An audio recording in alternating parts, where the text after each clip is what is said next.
Guys, tignan nyo. Guys, tignan nyo to. Tagakat ng damo.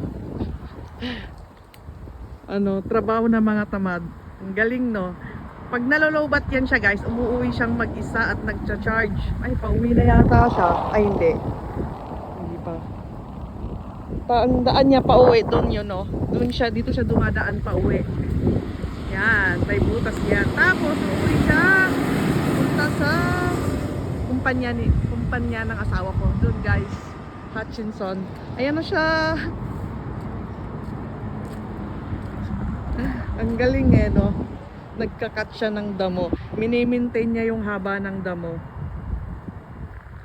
Hindi pwede sa Pilipinas to. Pagbalik mo, wala na. O, diba?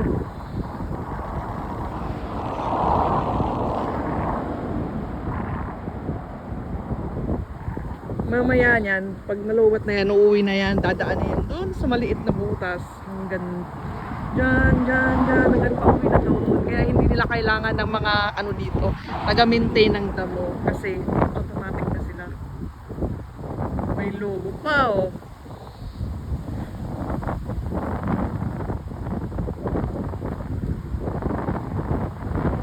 So, ayun lang guys. Nandito pala kami para ano, wala lang, mamasyal. Ay! So, yun lang. Lamig na. Bye-bye!